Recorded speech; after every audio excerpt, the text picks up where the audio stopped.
Muchas gracias, Atilio. El próximo ponente es Emre Tuncel, cuya ponencia es Breaking Bad and Western Movies. Hi, and thank you for inviting me to this conference. It's a great town to be in. In this thesis, I tried to investigate the connections between Western movies and Breaking Bad. Even though I was aware that Breaking Bad could be considered many more things other than a Western, like a gangster film or a suburban drama, my aim was to focus on Westerns particularly. In order to do that, I used what we can call highly popular examples from the genre history and tried to avoid getting into subgenres of the Western films. I did this because I was curious about the most familiar and popular elements of the Western that Breaking Bad embodies, rather than little details which are addressing to a large number of subgenres. In the beginning, my question was, what is it that makes Breaking Bad look like a Western? Is it just the presence of the Mexico desert, or is there something more? So, I started the investigation with the most basic semantic element of the Western genre. In a book which is dedicated only to Western films in American history, Richard Slotkin defines the desert as the image landscape for the genre. More to the point, the desert landscape is the only reason Vince Gilligan proposes to call his creation a modern-day Western. In an interview with AMC Network's blog, Gilligan states that Albuquerque is just a beautiful part of the country. It's got this sort of aridity and this beautiful, stark, desolate nature to it. It makes me think of old Westerns. I watched hundreds of Westerns growing up, and I like to think of our show as a modern-day Western. By combining Slotkin's and Gilligan's two statements about the genre, I reached to the conclusion that the main reason that an analysis of Breaking Bad as a Western is possible because of the repetitive usage of the desert landscape. Genre theoretician Rick Altman explains the distinction between genre films and other films by stating that, whereas other films depend heavily on their referential qualities to establish ties to the real world, genre films typically depend on symbolic usage of key images, sounds, and locations. Through applying this logic to Breaking Bad, I found out that the repetitive usage of a key location that has functioned as a core semantic element for the Western films throughout the history is what visually connects the television series to the genre conventions. Semantically, the television series visualized Walter White as an outlaw in the opening scene of the first episode. By showing Walter in the desert landscape for starting the whole narrative is a choice that functions as a reference to the Western genre. A number of Western films, such as Stagecoach, Unforgiven, The Outlaw, A Fistful of Dollars, The Train Robbers, and Django, starts their narrative with the visualization of the desert landscape and the appearance of the outlaw hero. In the first episode, this tradition of the Western films functions to define Walter White as the outlaw of this modern-day Western, surrounded by a key semantic element of the genre. The first episode of Breaking Bad references the first Western film in history titled The Great Train Robbery. In his book Film Genre, Rick Altman states that, once identified, the genre's first appearance on film is treated as a generic prototype. Therefore, this iconic image that is used in the first Western film ever produced can function as a visual prototype to define the outlaw hero. Genre theoretician Robert Langford states that the image of the outlaw shooting directly at the camera an iconic image that resonates through the subsequent century of Hollywood's most popular and prolific genre. At the end of the first episode, this image is recreated with Walter White, which functions as a homage to the first Western film ever produced in history. Considering that this is the first episode, Breaking Bad starts its narrative with two strong connections to the Western genre. Whereas the desert landscape functions as a semantic element to define Breaking Bad as a modern-day Western, the image of the outlaw shooting directly at the camera works as an intertextual reference to genre's prototype. Of course, the desert landscape is not a visual without meaning. The desert landscape might be a shared semantic element between Breaking Bad and Western films, but it's also important for both to address the same syntax. In his analysis of the film genres, Rick Altman attributes a metaphorical meaning to the desert landscape by stating that actual location mattered less for the Western's incessant long shots of the desert landscape than the way the landscape is used to figure the simultaneous danger and potential that the West represents. In Western films, the danger of the West is visualized by repetitive narrative choices like climatic shootouts and train robberies, which are violent acts that visualize the dangerous side of the desert landscape. Since the desert is not a civilized land, it allows the characters in Western films to perform violence without any rules or regulations. The rules of civilized American towns cannot be applied in a land that is not yet taken by the Americans. This notion brings out the core syntax of wilderness civilization, which seems to be coincide with Rick Altman's proposition of danger-potential binary opposition. Although train robberies cannot be encountered in every Western film, climatic shootouts are a stock narrative choice for Western genre conventions. Many Western films like The Magnificent Seven, Django, The Outlaw Josey Wales, Unforgiven, 310 to Yuma, and True Grit resolve their narratives with a climatic shootout scene. Breaking Bad shares this narrative choice with Western films because the television series ends with a climatic shootout scene as well. Although climatic shootouts and train robberies can be encountered in other genres like gangster films, police thrillers, and adventure films, there is a distinct element when it comes to the Western genre. This distinction comes from the desert landscape, which is a key and unique location for the Western. Climatic shootouts and train robberies might be encountered in other genres, but only in Western films they are happening in the desert landscape. When it comes to Breaking Bad, the television series chooses to address the same syntax with the same semantic elements. The desert landscape symbolizes the danger by using the Western genre conventions like climatic shootouts and train robberies. More to the point, these acts are always happening in the desert landscape. Previously, I argued that the Great Train Robbery serves as a prototype for the Western genre conventions. The episode titled Death Fight revolves around the train robbery, which is happening in the desert landscape. In that particular episode, while Walt, Jesse, and Mike are planning the robbery, let's look at what Jesse's character give a reference to. There's a remote 3-mile stretch here in McKinley County. That's where you do it. That's where we do what, exactly? Get your methylamine. Like Robin? Like Jesse James? This intertextual reference to Jesse James functions to point out that the train robbery narrative comes from the Western genre conventions. Whereas the visualization of the wilderness is always made by using the desert landscape, the civilization is symbolized with the closed space of a town. This might be just a home like in The Searchers, or a small civilized town like in Two Rode Together or Ride the High Country. This distinct visualization allows us to differentiate the wilderness and the civilization by just looking at the location. For example, on the right you can see two images from The Searchers. One of them symbolizes the civilized side of the film, which always takes place in this home. When our characters begin their adventures, the scenery turns into the desert landscape, as they get into the wilderness step by step. The images on the left are taken from the first episode of Breaking Bad. Like in Western films, Breaking Bad visualizes civilization by using the closest space of a town. Throughout the first season, Walter and Jesse go to the desert in order to conduct their illegal meth business. But when they return to the civilization, they come back to a closed space, which are their homes. This visual distinction functions in the same way both in the television series and the Western genre. Besides being a semantic element of the Western film, the desert landscape also highlights the most exclusive stock narrative for the genre, which is the border narrative. Since the desert landscape allows us to divide the wilderness and civilization visually, it functions as a border between them. This issue with the border narrative is based on the frontier myths when it comes to Western films.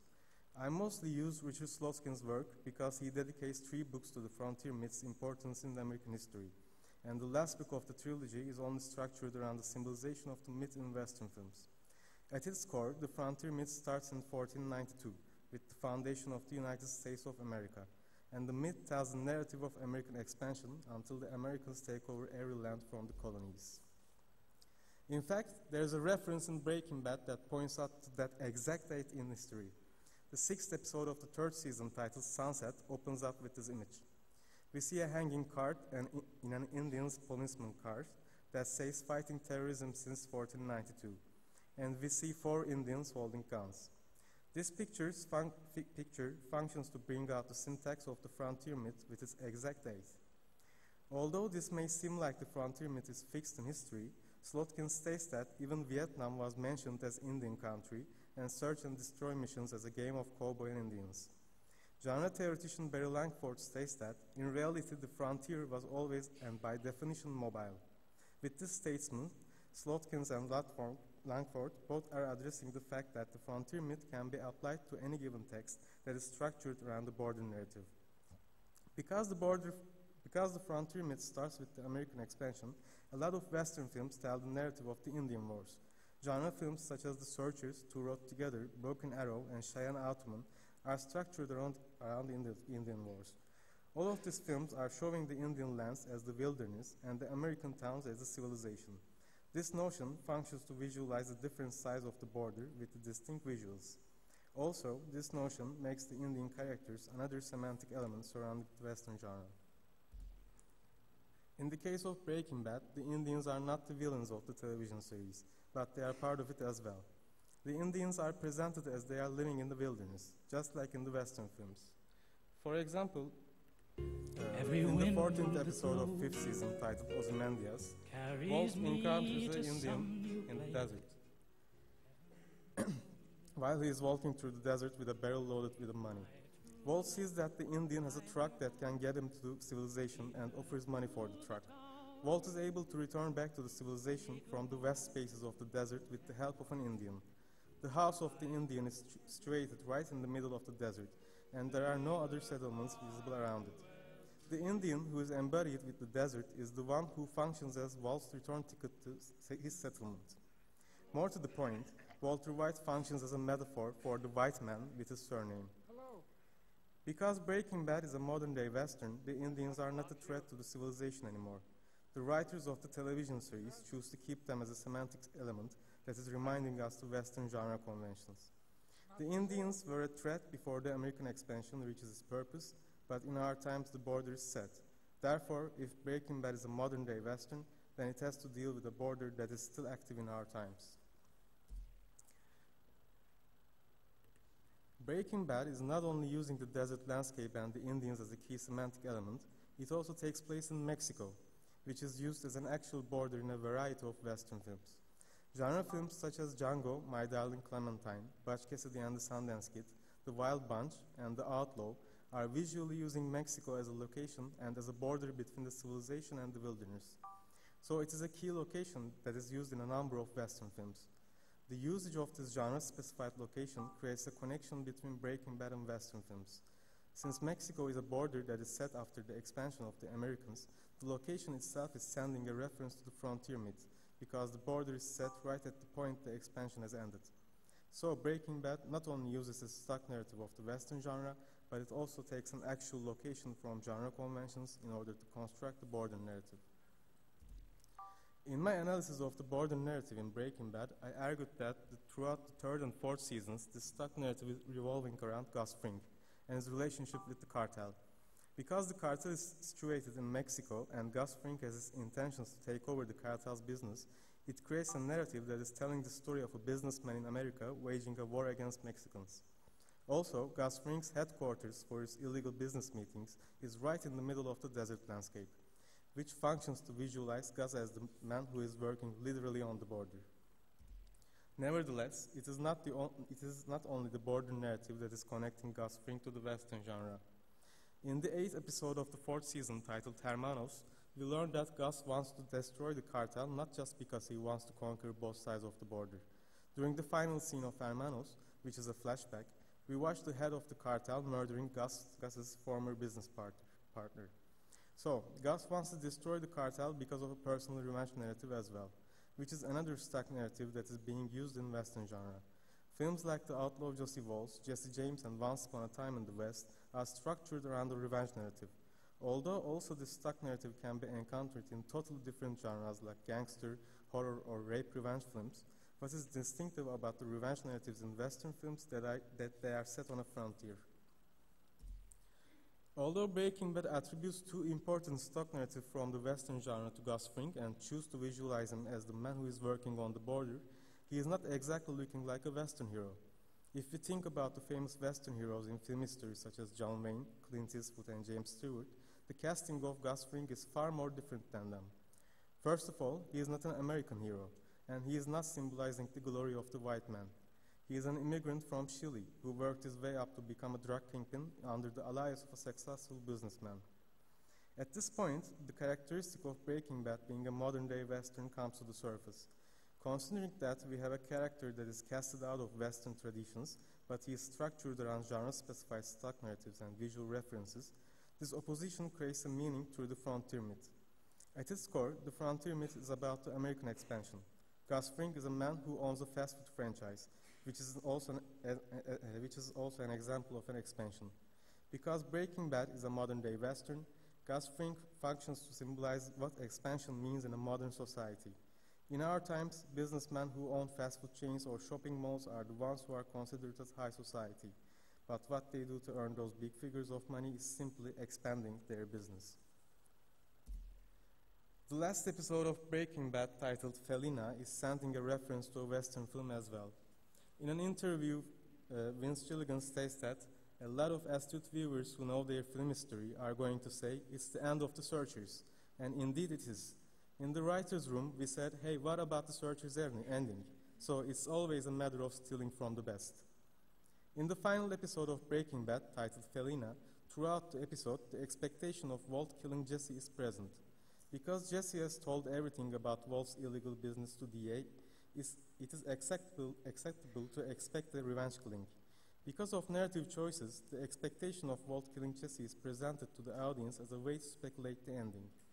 In the final episode, Walt says to Uncle Jack that he promised to kill Jesse, but instead he took him as a partner.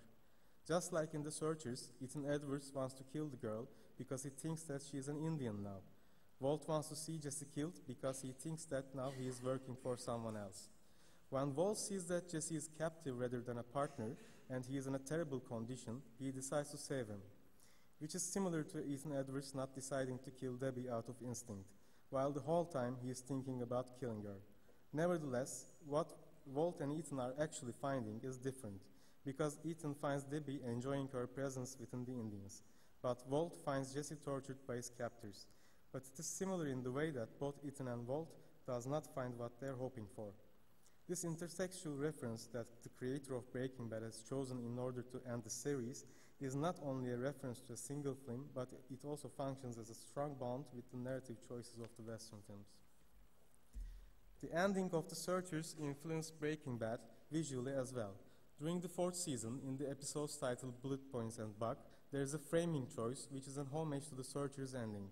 The image on the bottom is the ending shot of The Searchers, and other two are from Breaking Bad. As you can see in these images, all of those shots contain an outlaw hero walking towards the desert, and they are all framed behind a door. To conclude, Breaking Bad starts its narrative with a direct reference to the prototype of the Western genre, and ends it with recreating a genre film's narrative choices, which is championed and analyzed by many genre theoreticians. If you think that all of the narrative starts like opening a parenthesis and ends with closing it, Breaking Bad opens and closes the parenthesis with the Western genre conventions. Looking at it this way, Breaking Bad starts with a reference to a time that the Western genre conventions are established, and ends with a reference to a classical Western that is analyzed by many film scholars. This notion functions as an intention to cover the Western genre conventions, which are set both at its inception and also at its peak point. Thank you.